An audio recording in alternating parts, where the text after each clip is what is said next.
प्यारे आका सल्लल्लाहु अलैहि वसल्लम के दीवानों, होना तो ये चाहिए था जिस अल्लाह ने हम पर राह कुशादा कर दिया, हमारे लिए माल कुशादा कर दिया, हमारे लिए जिंदगी कुशादा कर दी, हमारे लिए ऐशो इशरत के सामान अल्लाह ने मुहैया फरमा दिए, होना तो ये चाहिए था उस रब की बारगाह में सरबस सुजूद हो जाते।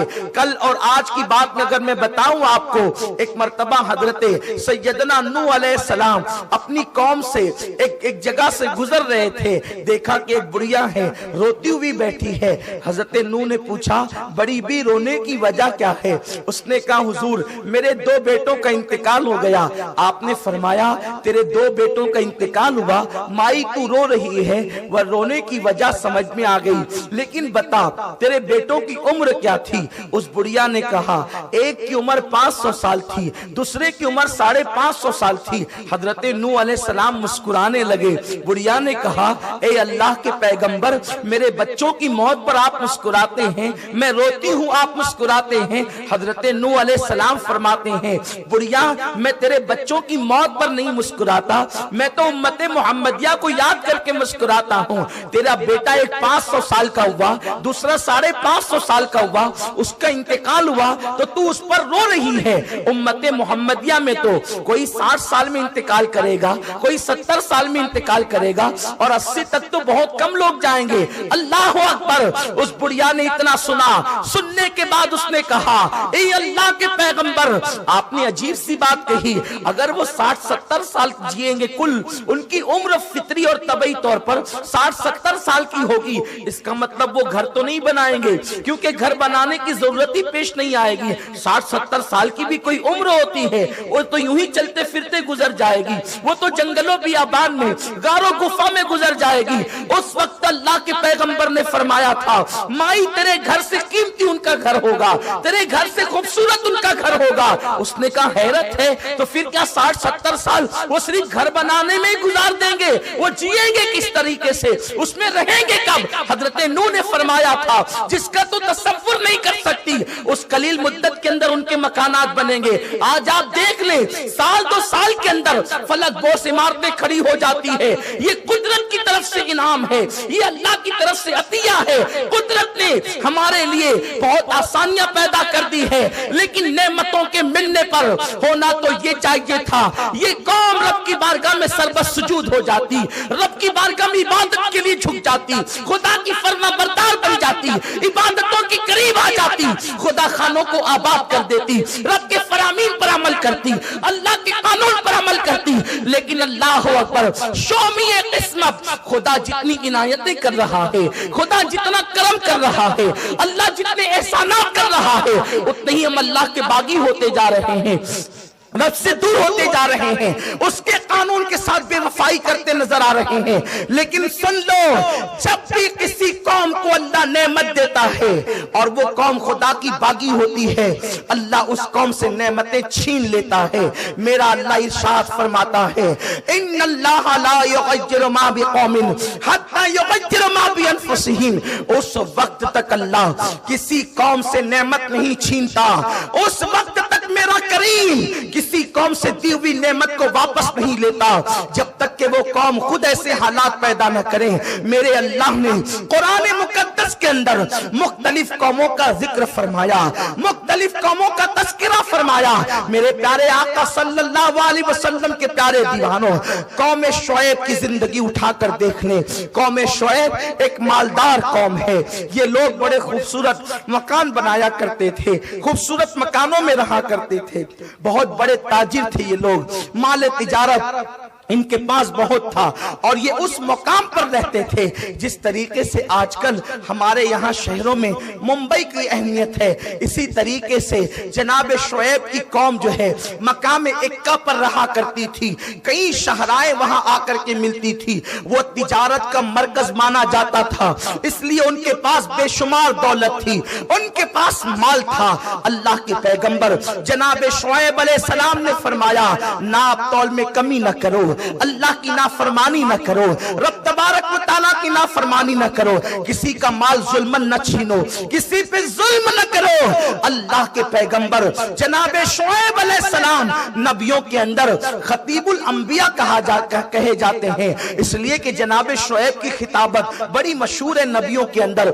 उन्हें खतीबुल अंबिया कहा जाता है। बड़ी दिलनशीन खिताबत थी उनकी, बड़ा अजीम खिताब का अंदाज था। लेकिन जनाब शुएब ने उस कौम को मना किया, कौम ने न माना, अल्लाह ने उस कौम को हलाक कर दिया। कौम आद को हलाक किया, कौम समूद को हलाक किया। ये मुख्तलिफ कौमें हैं जिनका तस्करा आप सुनते रहते हैं। कौम लूत को हलाक किया, ये कौम लूत वही कौम है जिनको अल्लाह ने सरसब्ज शादाब इलाके अता किए थे, बड़े खूबसूरत इलाके अता किए थे। जैसे कश्मीर बड़ा हसीन है, इसी तरीके से अल्लाह ने कौम लूत को हसीन इलाका अता किया था। लोग तफरी के लिए, लोग सयाहत के लिए उनके इलाके में आते थे। आने के बाद अल्लाह अकबर, वो उन्हीं से पैसे कमाते थे, बहुत मालदार हो गए। जब माल खूब हो गया तो शैतान ने उनको बदफेले में मुब्तला किया। ये वो फेल है जो ज़िना से बदतरीन फेल है। जब उस कौम के अंदर अल्लाह अकबर ये बदफेली बढ़ी तो अल्लाह ने जनाबे इब्राहिम अलैहिस्सलाम के भतीजे जनाबे लूत अलैहिस्सलाम को वहां मबूस फरमाया। आप जानते हैं ये वो फेल है कि जानवर भी एक दूसरे के साथ नहीं करता, जो काम कौम लूत ने किया था। अल्लाह के पैगंबर जनाबे लूत अलैहिस्सलाम जब उस कौम के दरमियान आए हैं तो उस कौम के अंदर ये एक गुनाह नहीं था। आमतौर पे लोगों का तसव्वुर है कि सिर्फ एक गुनाह था, ये जिसे आप लिवातत कहते हैं, ये गुनाह भी था। उसके साथ साथ वो तालियां भी बजाते थे, उसके साथ साथ वो सीटियां भी बजाते थे। सीटी बजाने का उनके अंदर आम रिवाज था, तालियां बजाने का उनके अंदर आम रिवाज था। यानी अल्लाह अकबर, शराफत से गिरी हुई हरकतें वो सब कुछ करते थे। जब वो री खारिज करते तो जोर से करते और हंसते थे। अल्लाह के पैगंबर ने फरमाया ये बेहयाई के काम है, ऐसा न करो। उन्होंने अल्लाह के नबी की बात मानने की बजाय उन्होंने यूं कहा कि लूत तू बड़ा शरीफ बनता है, तू बड़ा इज्जत वाला बनता है, जरूर हम तुझे अपनी कौम से बाहर कर देंगे, अपनी बस्ती से बाहर कर देंगे, हमारी बस्ती में तेरे लिए कोई जगह ना होगी। अल्लाह के पैगंबर लूत अलैहिस्सलाम ने जब उस कौम को फरमाया मेरी कौम ऐसा ना करो वरना तुम अल्लाह के अजाब में गिरफ्तार हो जाओगे। जब भी कोई कौम गुनाह पर दिलेर हुई है तो खुशहाली के बाद दिलेर हुई है, मालदारी के बाद दिलेर हुई है। अल्लाह ने जब किसी कौम को हलाक करना चाहा तो पहले उसे माल दिया, पहले उसे दौलत दी, पहले उसे खुशहाली दी, पहले उसे ताकत और कुव्वत दी, पहले उसे गलबा दिया।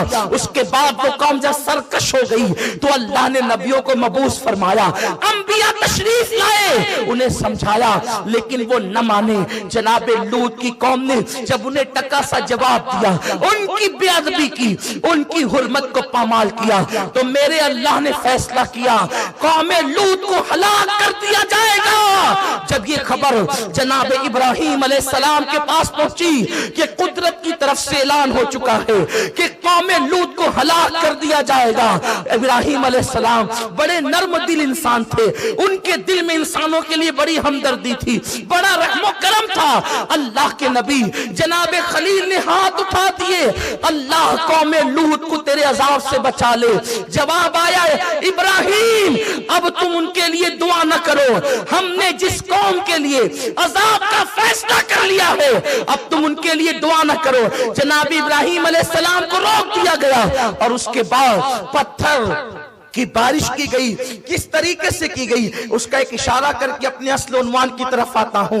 उन पर बारिश रोक दी गई। जब बारिश रुक गई है तो अल्लाह अकबर, उन लोगों ने दुआ की अल्लाह से, अल्लाह बारान रहमत का नुज़ूल फरमा। जब बारिश रुकी है तो बारिश रुकी तो यूं हुआ उनके बदन जलने लगे, यहां तक कि वो बेहया तो थे ही, वो कपड़े उतार करके रहने लगे, उस पर भी उनके बदन जलने लगे। वो अपने मकानों से बाहर निकल आए और उसके बाद بعد وہ کہتے تھے بارش کا نزول کر دے، بارش کا نزول کر دے۔ پھر یہ ہوا جب انہوں نے دعائیں کی بارش کے لیے تو آسمان پر ایک کالا سا سیاہ ٹکڑا چھا گیا۔ وہ خوش ہو گئے کہ دیکھو قدرت ہم سے راضی ہے، اسی لیے تو ہماری دعا پر آسمان پر بادل کا ٹکڑا آ گیا ہے۔ اور اس سے ایسی ٹھنڈی ٹھنڈی ہوائیں آئی، وہ سب اپنے گھروں سے نکل گئے، اور گھروں سے نکلنے کے بعد وہ اسی بادل کے ٹکڑے کے سائے میں آ گئے۔ وہ بادل کا ٹکڑا ان کے سروں پہ آ گیا۔ وہ خوش ہوتے تھے، وہ کودتے تھے، وہ تالیاں بجاتے تھے، وہ سیٹیاں بجاتے تھے، وہ اچھلتے تھے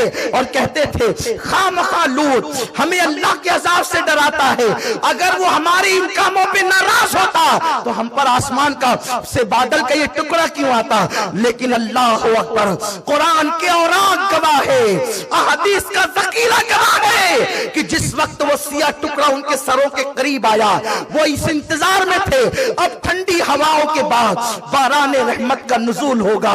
اس سے پتھروں کی برسات ہونے لگی، اور جب پتھروں کی برسات ہونے لگی جس کے اوپر پتھر گرا اس پتھر پر اس کا نام لکھا ہوا تھا، سر سے وہ پتھر گرتا اور اس کے بعد اس کے بدن کو چیرتے ہوئے پاخانے کے مقام سے باہر ہو جاتا۔ اور جس وقت وہ ہلاک ہو گئے تو اللہ نے جبریل کو بھیجا، جبریل جاؤ۔